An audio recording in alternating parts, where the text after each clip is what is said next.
Welcome, everybody. This is Chris from National Parents Organization, and I'm here today with Jason Houck, who's the chair of the executive committee out in the state of New York. How are you doing tonight, Jason? Oh, I'm good, Chris. How are you? I'm fantastic. So you're out in the state of New York. Tell us, how did you get into advocating for shared parenting?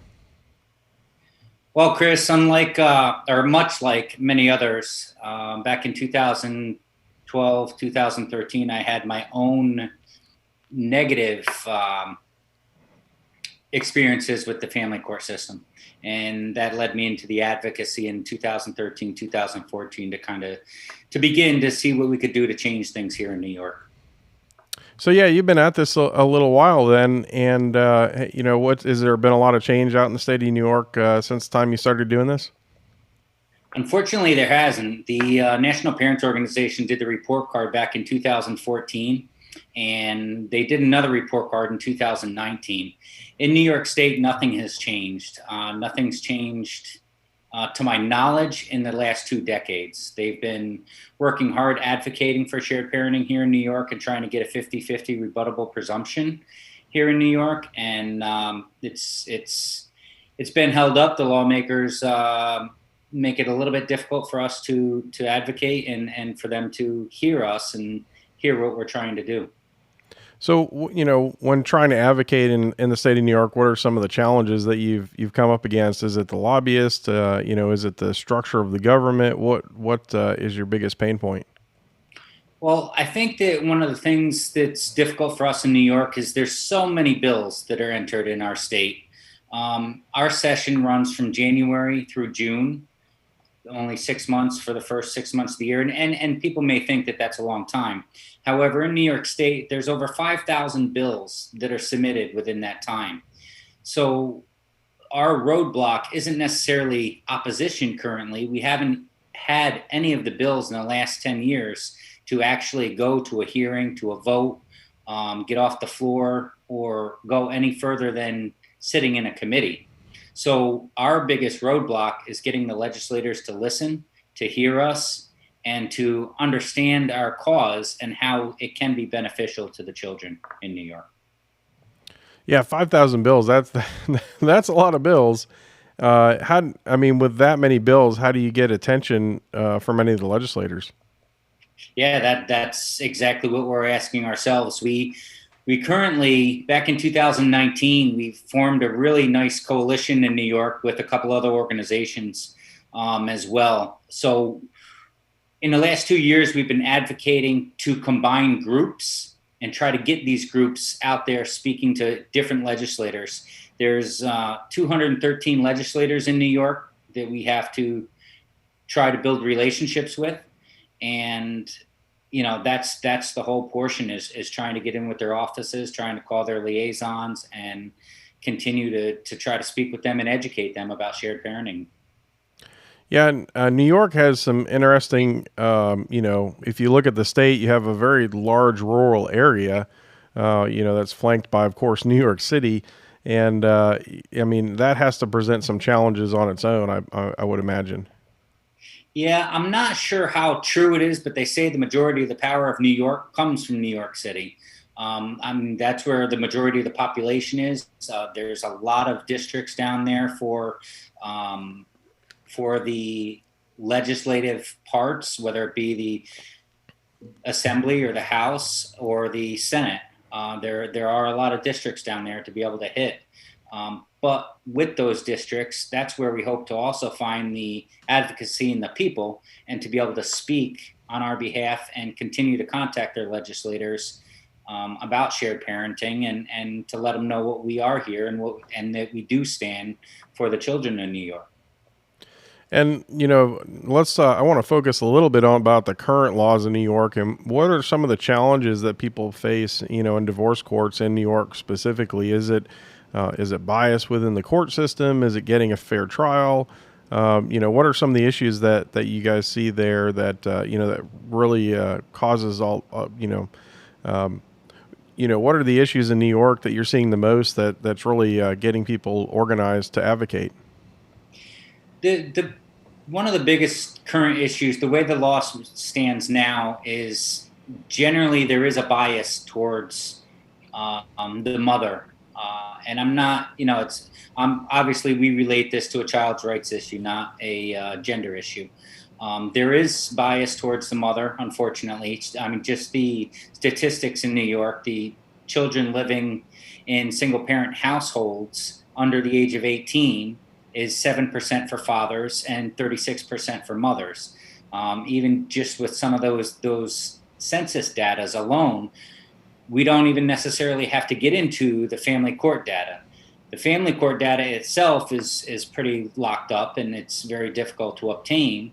But the standard in New York is the father gets every other weekend and 1 or 2 nights a week if there's no underlying domestic violence or abuse or any of those other complications that make shared parenting difficult in their specific cases. So we don't have a law in New York currently that says the child should be able to spend equal time with each parent. And I think in this day and age, I think that that's really difficult for me to swallow, as well as many others.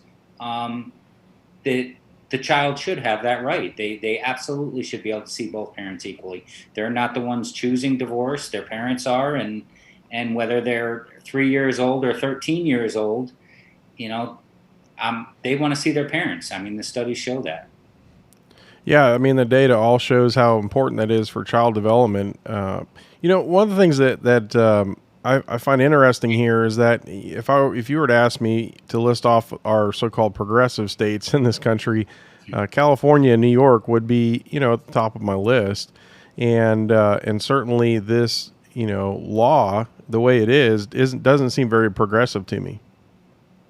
No, it doesn't seem very progressive at all. And that's where our hopes are for the upcoming 2022 session. I mean, we're preparing now for the next session, of course. There's a lot of off time that we can do and advocate for through the summer and try to build our relationships for coming into the next session. And that's one of the things we're saying. We are a progressive state. Why don't we start showing our progression and leading the country in shared parenting and in family law reform, and continue to advocate to be that progressive state. I mean, that's exactly what we say that we are. Let's show that. Yeah, it's certainly important to if you're gonna have that policy, then have that policy, right? Absolutely, absolutely. Can we talk a little bit about the volunteers in your state? So how big is the group there that you have, and what can people do to help out? We have a great core group of about 10 people currently. You can always reach out to myself, and we can put the website or email on. My email is on the web as well, under the state advocacy or state chapters. Um, you can always reach out to myself. We have a good core group of about 10 or 12 people right now that are building teams in different portions of the state.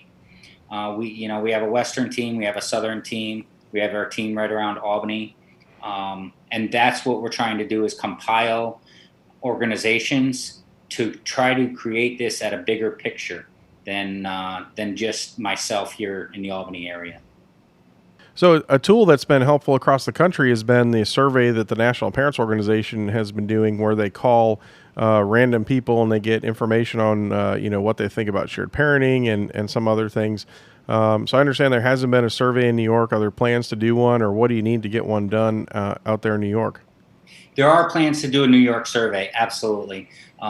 Currently, we're fundraising to be able to have that survey done here in New York, and it is detrimental to our cause. If at all, people can send donations to the New York chapter or to National Parents Organization as a whole. That fundraising is important. Once that New York survey is done and we are able to accomplish that, it will help us in the legislative process for trying to get these bills passed. And what other sort of things do you have planned for this upcoming year? You said you were preparing, you're trying to build the teams. Do you have anything else that you're working on? We do. We're trying to hit for 2022. We're trying to hit the legislators with more basic components of bills instead of drafting a bill that has three components of shared parenting that we're looking to change, and having a legislator dislike one of the items, so they decline the bill. We're trying to go in with three separate bills and see if we can get a win for New York. I kind of say win the war rather, or win a battle rather than win the war. We just want to get something started. We want to get a yes vote. We want to get a yes law in place to be able to continue our advocacy in other areas as well. So our main strategy, I think, for going into 2022 is to try to separate the bills a little bit and continue moving forward and finding the appropriate legislators to be able to support us. Yeah, that would be so important to find the right support there, and certainly breaking the bills up, I think, helps because, like you said, it takes away that excuse of, oh, I don't like this one part, so I'm going to throw the whole thing out. If you break it down into the individual parts, it makes it a lot harder to do that. So, Right. Are there anything else in New York that you'd like to talk about? No, I think that would be it. I wanted to come out here and introduce myself and meet everybody and continue to grow our organization here in New York and advocate and, keep an open door, and anybody's welcome. Please contact me. Please reach out, and I'll be absolutely willing to give you some direction on what you can do to help. And what's the best way for people to get a hold of you? You guys on social media? We are on Facebook. It is National Parents Organization of New York, or they can find us at the state chapters when they log on to the National Parents Organization website, sharedparenting.org. Click on the New York State, and my contact information will be there as well. Well, that's great. So, Jason, thanks for joining us today. And if you have questions about National Parents Organization New York chapter, reach out to them on their Facebook page, or like Jason said, go to the National Parents Organization. That's sharedparenting.org. Click on the chapters page and scroll down to New York, and you'll get Jason's contact information there. Jason, thanks so much for joining us, and we wish you the best of luck out there in New York. Thank you so much, Chris. I appreciate it, and thanks for having me on. All right, that was fantastic. Was there any topics that that I didn't cover that you wanted to get, or I can always cut it in later? No, I think that went pretty well, and it's nice to be able to just kind of converse back and forth. And if there's something that you think you need to cut to because I sound like a blubbering idiot, No,